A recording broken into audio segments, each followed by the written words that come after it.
mau tetap jelek sinyalnya? Iya, upayanya seperti apa itu kalau kayak gitu itu? Ya, terserah lah ya. Nanti kalau jadi bidan yang nggak ngerti apa-apa ya.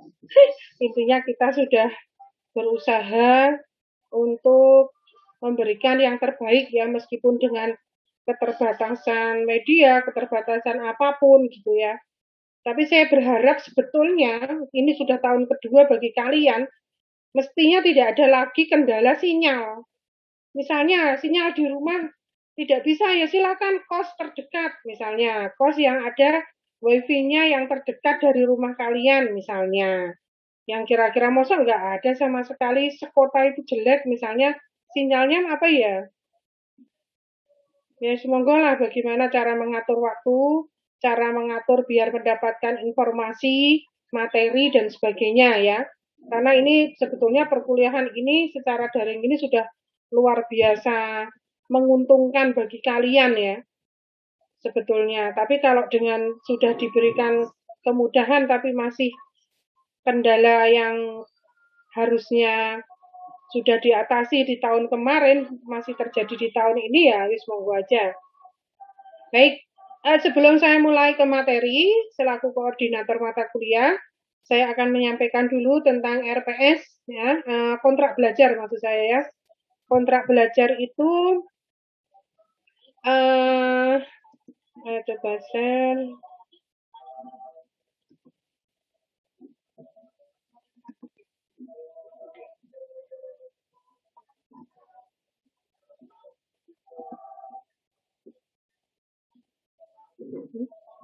Jadi ini ya, bukan ya?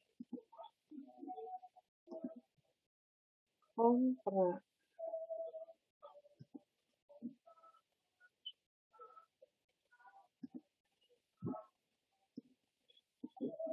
Ya, jadi kontrak belajar kita untuk yang mata kuliah Asuhan Kebidanan Persalinan dan Bayi Baru Lahir ini mempunyai beban SKS yang cukup tinggi, yaitu 5 SKS.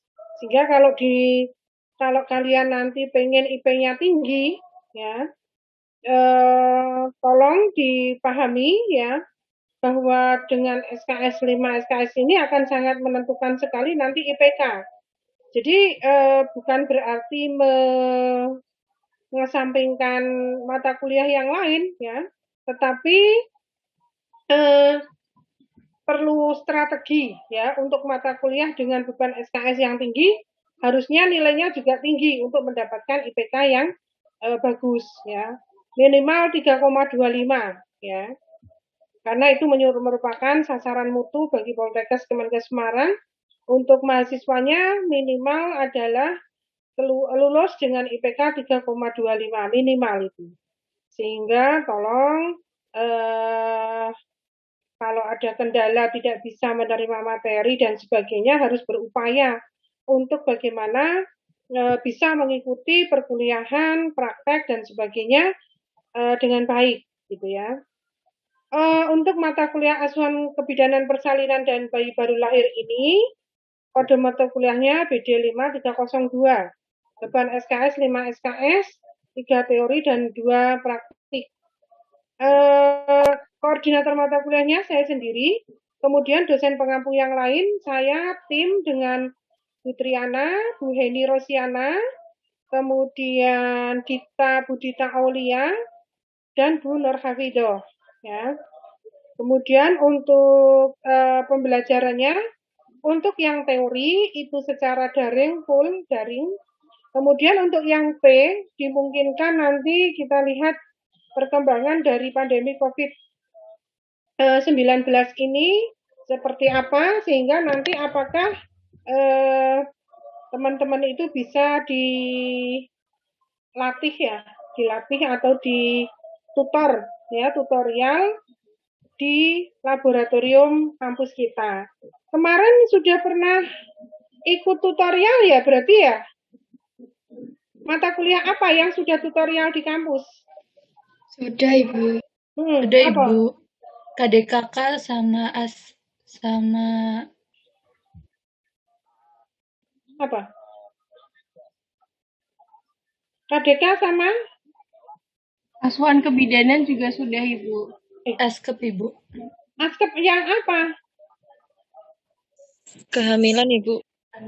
Oh, yang kehamilan ya, yang sudah ya. Baik, jadi tergantung juga nanti kondisi pandemi di kita seperti apa. Apakah masih memungkinkan nanti untuk yang SKSP ini juga mendapatkan tutorial dulu sebelum nanti terjun praktek untuk menolong persalinan yang sebenarnya. Ya, karena salah satu dari kompetensi bidan adalah mampu untuk menolong persalinan dan bayi baru lahir. Sehingga mau tidak mau, suka tidak suka, ya kalian nggak bisa kalau hanya pembelajaran teori saja. Jadi tetap harus praktek, ya. Kemudian manfaat mata kuliah ini memberikan kemampuan pada peserta didik untuk memberikan asuhan kebidanan pada ibu dalam bersalin dan pada ibu bersalin dan bayi baru lahir. Deskripsi mata kuliah ini memberikan kemampuan pada peserta didik untuk memberikan asuhan kebidanan pada ibu dalam bersalin dan bayi segera setelah lahir dengan pendekatan manajemen kebidanan, didasari konsep-konsep, sikap, dan keterampilan serta hasil evidence base.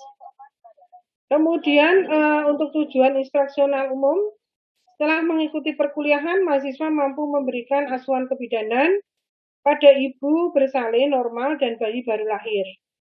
Nah, tujuan instruksional khususnya memahami konsep dasar asuhan persalinan, perubahan fisiologi dan psikologi dalam persalinan, faktor-faktor yang mempengaruhi persalinan, mengidentifikasi kebutuhan dasar ibu bersalin sesuai dengan kala persalinan, melaksanakan asuhan pada ibu bersalin, memahami adaptasi bayi segera setelah lahir, melaksanakan asuhan bayi baru lahir dalam 2 jam pertama, dan melakukan pendokumentasian asuhan persalinan dan bayi baru lahir. Jadi itu yang nanti akan kita pelajari selama 1 semester ini, ya. Berikutnya untuk strategi nanti bisa dengan teorinya dengan daring full, kemudian praktiknya nanti tutorial dan juga kalau sudah memungkinkan kalian akan diterjunkan ke lahan praktek yang sebenarnya, ya. Apakah di puskesmas nanti yang pasti bahwa kalian harus bisa menolong persalinan. Kemudian ini kriteria penilaiannya. Ujian akhir semester UAS itu diberikan bobot 25%, kemudian UTS 15%, tugas 20%, praktek 40%, sehingga totalnya ada 100%. Oke. Berikutnya ini adalah pembagian tugas dari tim dosen yang tadi sudah saya sampaikan. Ya, untuk hari ini saya akan menjelaskan tentang pengertian persalinan, teori, penyebab, faktor-faktor yang mempengaruhi persalinan, tahapan persalinan, tujuan asuhan persalinan, tanda-tanda persalinan, mekanisme persalinan, dan 5 benang merah. Kemudian berikutnya akan dilanjutkan dengan Bu Heni Rosiana tentang perubahan fisiologis dan psikologis ibu bersalin skala 1-4. Ya, di sini akan membahas tentang perubahan sistem reproduksi, sistem kardiovaskuler, sistem pencernaan, suhu tubuh, sistem pernafasan. Kemudian sistem perkemihan, perubahan endokrin, perubahan intergumen, perubahan muskuloskeletal, dan perubahan psikologis. Ya, ini nanti akan diampu oleh Bu Rosiana, Bu Heni Rosiana atau Bu Heni panggilannya. Kemudian akan dilanjutkan dengan Bu Nurhawidoh tentang persalinan skala 2. Ya, baik perubahan fisik maupun perubahan psikologis, juga persalinan skala 3 dan 4. Kemudian kebutuhan dasar ibu bersalin sesuai dengan skala persalinan akan disampaikan oleh Bu Nurhawidoh juga. Kemudian askep pada ibu bersalin skala 1-4, Bu Nurhawidoh juga. Kemudian di pertemuan ke-7 dan ke-8 saya akan menyampaikan tentang asuhan skala 2, amniotomi dan episiotomi. Kemudian asuhan skala 3, asuhan skala 4 ya oleh Bu Triana, termasuk penyulit dan komplikasi dan identifikasi tanda-tanda dini bahaya atau komplikasi ibu dan janin pada skala 1, Kala 2, Kala 3, dan Kala 4. Kemudian selanjutnya akan dilanjutkan dengan Bu Dita Aulia tentang adaptasi bayi segera setelah lahir dan asuhan pada bayi baru lahir, serta dokumentasi asuhan persalinan dan asuhan bayi baru lahir. Nah, kemudian untuk prakteknya nanti kita akan bagi, ini akan tentatif ya, artinya tentatif, bisa berubah karena nanti kalau misalnya masih pandemi, kalau sudah boleh masuk ke kampus 1 untuk melakukan tutorial, seperti saat saudara itu KDK, maka akan dibagi oleh seluruh dosen, tidak hanya yang dosen pengampu. Jadi ini nanti kenapa belum saya rubah ya, karena kita melihat pandemi COVID-19 itu perkembangannya seperti apa, gitu ya. Kalau memang masih tinggi angka kasusnya, maka kita akan bagi dengan seluruh dosen yang ada. Tapi kalau misalnya sudah bisa kembali normal, ya mungkin hanya dari tim saja. Jumlah mahasiswa berapa? 55 ya? Halo? Si Pening siapa ya? Iya Bu, 55 Bu. Ya, berarti 55 ada di sini nih. Oke. Ini kalau kondisinya normal ya, Nok. Jadi kalau kondisinya normal kita akan bagi hanya dengan dosen persalinan, tetapi kalau kondisinya tidak normal, maka untuk mengurangi kerumunan, maka kita akan menggunakan sistem semua dosen memberikan tutorial, ya. Nah, kemudian setelah ini saya sampaikan, saudara jelas, maka nanti ketua kelas atau SIPEN untuk bisa menandatangani kontrak belajar ini. Baik, terkait dengan kontrak belajar, apakah ada yang mau ditanyakan?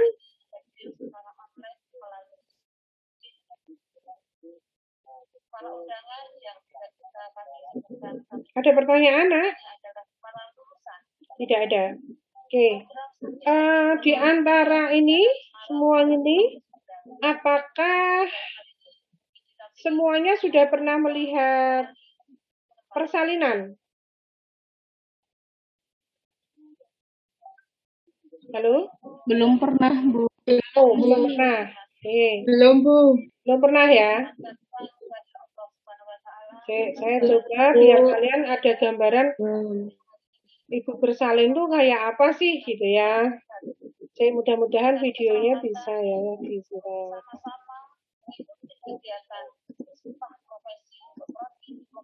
Tapi di YouTube mungkin kalian juga sudah pernah lihat sih.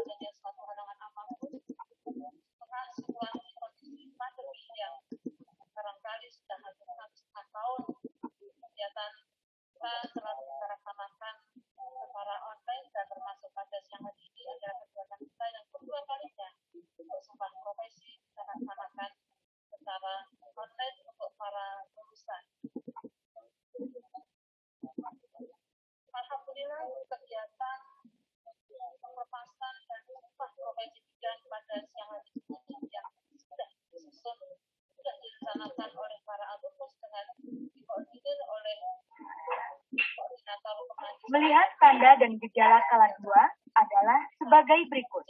Ibu mempunyai dorongan kuat untuk meneran.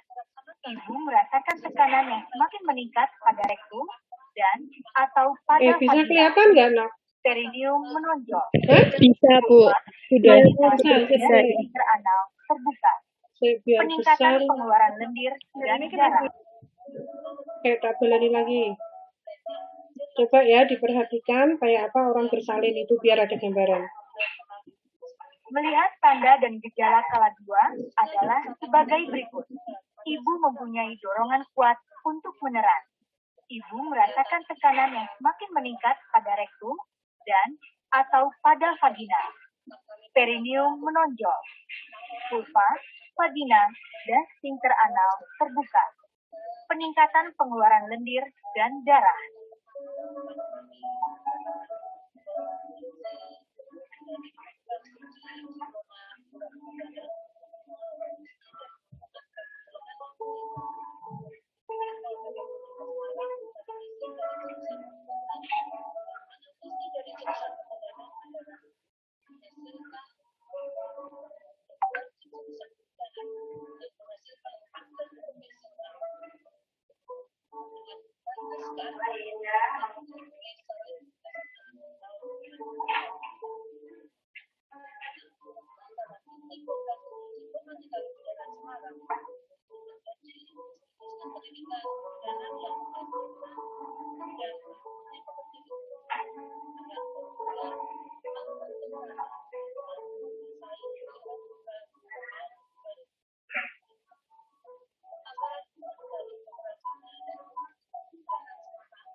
Dorong pelan-pelan. Berarti pegang mata kakinya, pegang mata kaki, mata kaki ini. Terus pelan-pelan.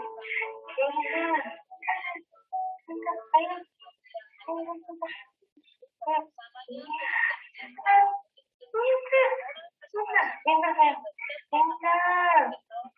Dorong pelan-pelan ya, Ci. Pelan-pelan. Ya, Ci. Angkatnya jangan diangkat. Angkatnya jangan diangkat. Pintar. Pintar, sayang. Pelan-pelan. Pelan-pelan. Iya. Pelan-pelan. Sedikit. Iya. Sedikit lagi pelan-pelan ya. Udah. Udah. Pelan-pelan ya. Pelan-pelan. Ada sedikit lagi. Ada sedikit. Iya. Sayang. Sama kedua. Sama kedua. Peluk aja. Peluk aja. Peluk. Iya.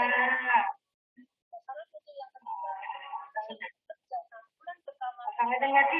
Ya, Ci. Saya pasang badan. Pasang badan ya.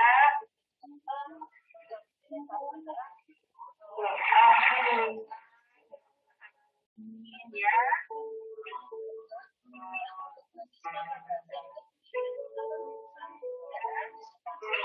Anaknya nangis juga ya. Ya. Yang satu ya. Berlaku kuat ya.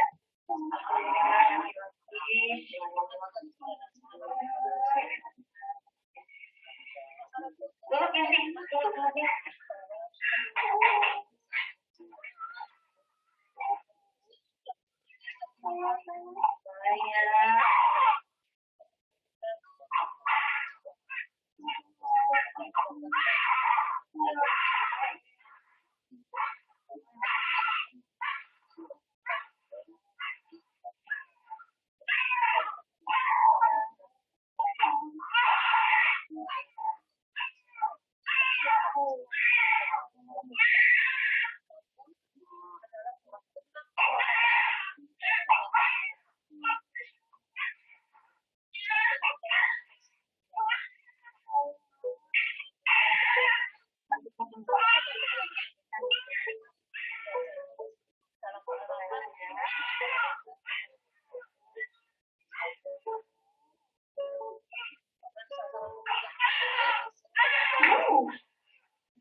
Ya, alhamdulillah. Ngangkat ya.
Berikan tetes mata untuk pencegahan infeksi mata.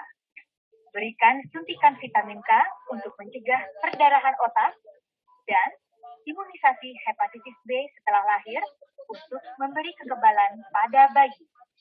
Langkah-langkah asuhan persalinan ini harus dilakukan dengan pendekatan asuhan sayang ibu, bayi, dan komunikasi yang baik dan benar antara bidan dan ibu melahirkan.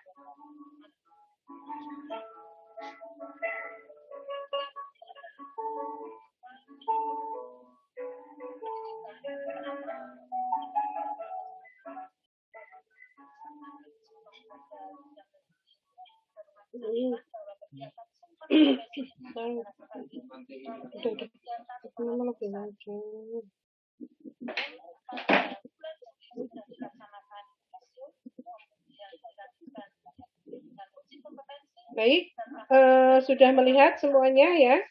Jadi pertolongan persalinan yang harus nanti saudara kuasai adalah seperti itu, ya.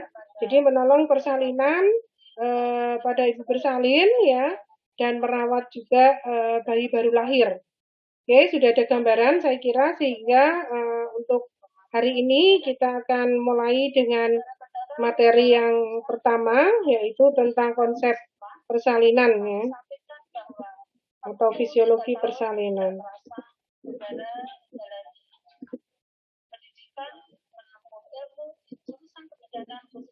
Ya.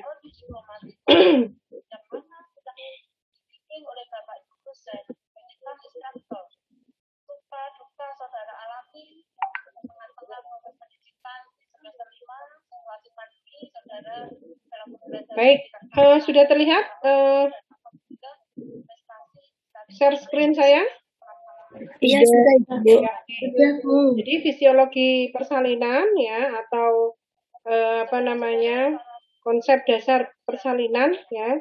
Artinya fisiologi itu yang normal. Normalnya persalinan itu apa sih sebetulnya, gitu ya?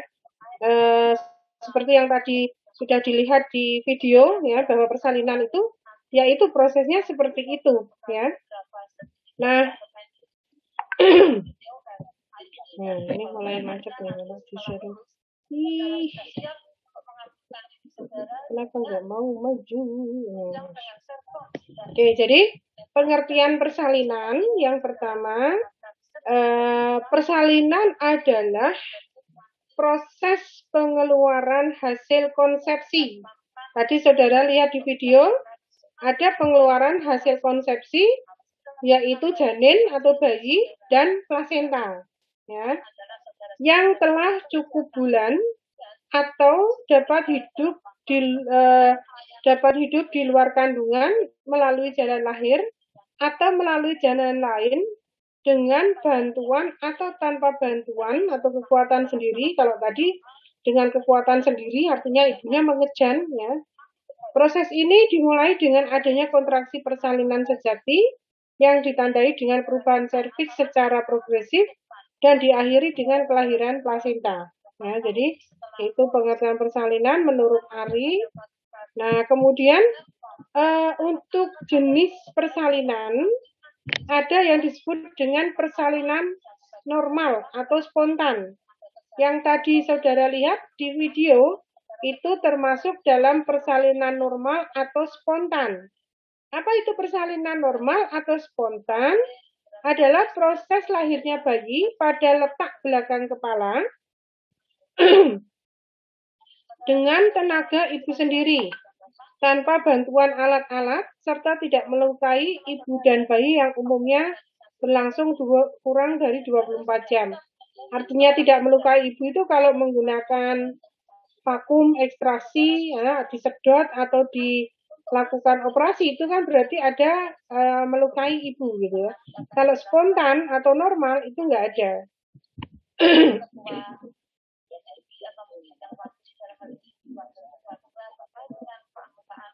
Kemudian persalinan buatan itu adalah persalinan dengan tenaga dari luar dengan ekstrasi forceps, ekstrasi vakum, dan seksio cesaria.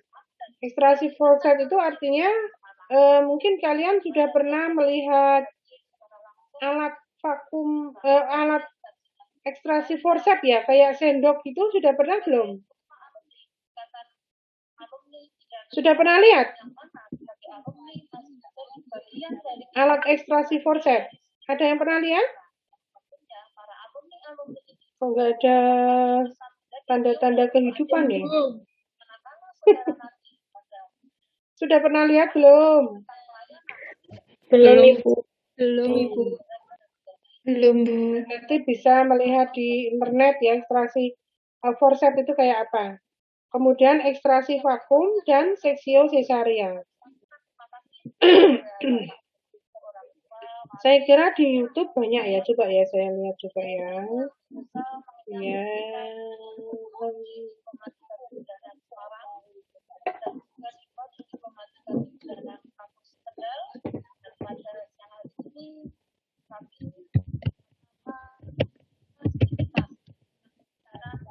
Mudah-mudahan ada ya.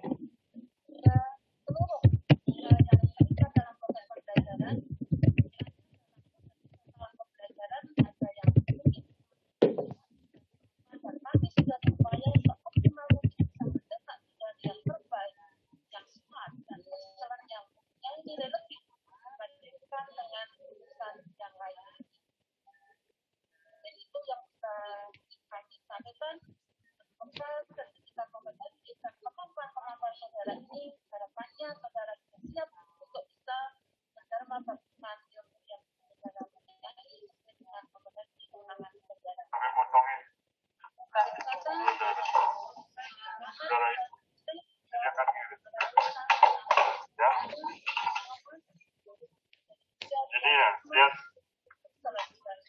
kiri dipegang tangan kiri. Ini ada kunci, ini ada daun konsep, namanya jendela. Jendela, ini ada lengkung sakrum, ini lengkung kepala. Kelihatan nggak, Nak? Ya, lengkung kepala. Ya, Ibu, kelihatan. Kelihatan ya? Nah, ini yang namanya ekstraksi forceps, alat forcepsnya kayak gitu. Nah, ini sebentar dulu aja awalnya. Sampai potongin. Saudara itu, dia akan ngirit. Ini termasuk dalam persalinan buatan karena tidak dengan kekuatan ibu sendiri, tapi dibantu dengan alat. Ya. Ini ada kunci, ini ada daun konsep, ini namanya jendela. Jendela, ini ada lengkung sakrum, lengkungnya sakrum. Ini lengkung kepala. Tunggu ya, lengkung kepala. Lengkung kepala, ya. Ini lengkung kepala.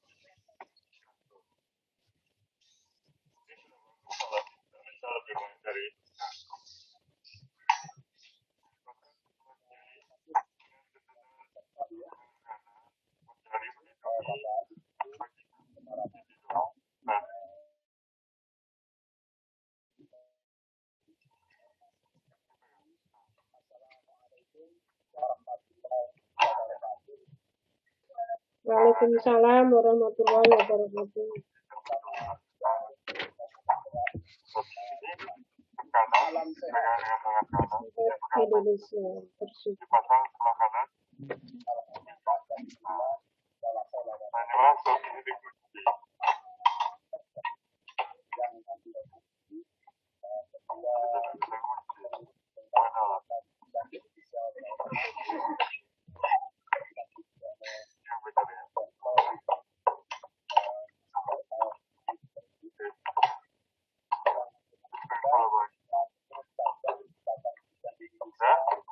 Ini ya, ya.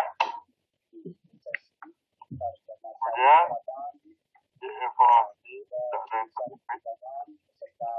lakukan kunci harian percobaan. Ya, hari percobaan ini tarik, ikut ya, kalau yang ikut, tarik. Langsung tarik dengan definitif namanya. Tarikkan gerak ke bawah sampai muncul di bawah sedikit. Tarik, datar, terus tahan dari yang lain. Ya, nah ini semua ditemukan. Ya, lahir dah, bayi. Kita coba lahirkan.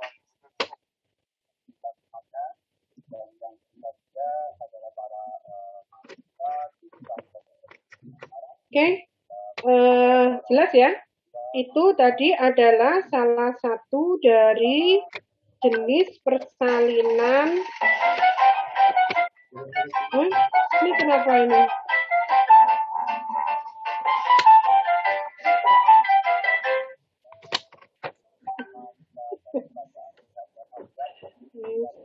Belum kembali lagi.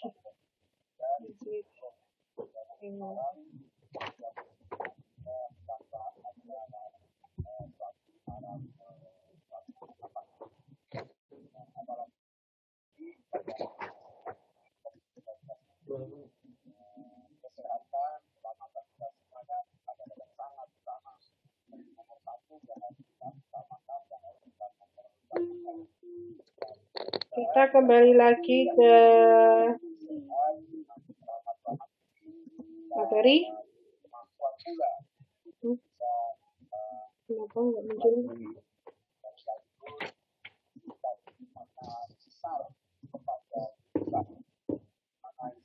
Oke, itu tadi yang ekstraksi forceps.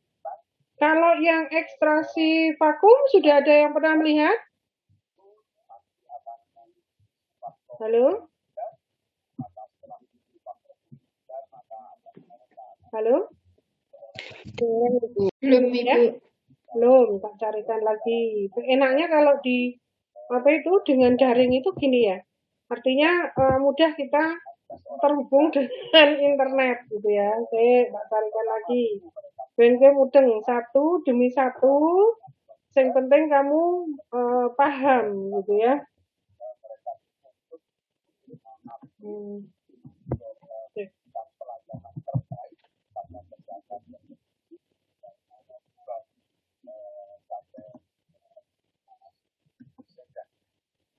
Nanti baru pada aspek-aspek administrasi mereka mengatakan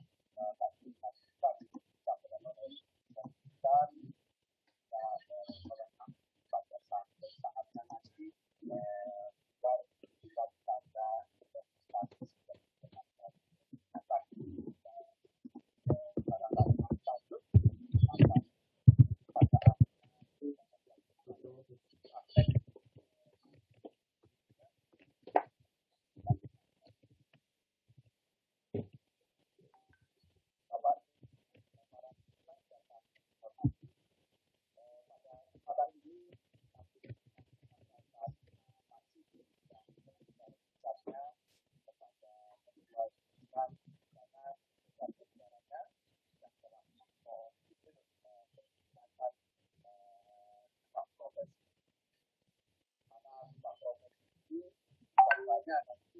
bermanfaat bagi para pekerja, tapi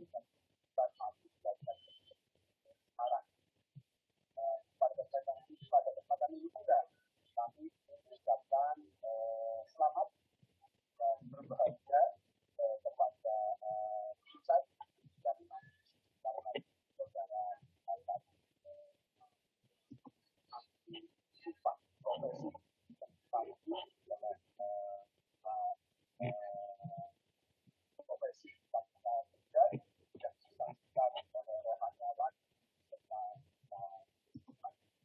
sebenarnya. Assalamualaikum warahmatullahi wabarakatuh. Hari ini saya akan menjelaskan tentang vakum ekstraksi, di mana tujuan dari vakum ekstraksi ini adalah untuk membantu pertolongan persalinan jika terjadi kemacetan. Iya kan ya, Sudah pembukaan lengkap, pembukaan 10, tetapi tidak lahir-lahir. Nah, itu perlu dilakukan ekstraksi. Nah, apa pengertiannya? Adalah suatu persalinan buatan di mana janin dilahirkan dengan ekstraksi tenaga negatif, yaitu dengan menggunakan vakum itu di kepalanya, seperti pada gambar ini. Jadi alat vakum dimasukkan, ditempelkan ke kepala, kemudian ditarik menggunakan alat vakum ini. kita carikan yang kita berkesempatan besar sekali kepada tenaga kesehatan dan menjadi tenaga perawat COVID-19, di mana saudara-saudara kita yang pulang itu mereka terpapar COVID-19 tersebut Ber, Ber kok ada Assalamualaikum Ber apa tuh? isolasi mandiri maupun ada yang harus Saya izin sebentar ada tamu ya.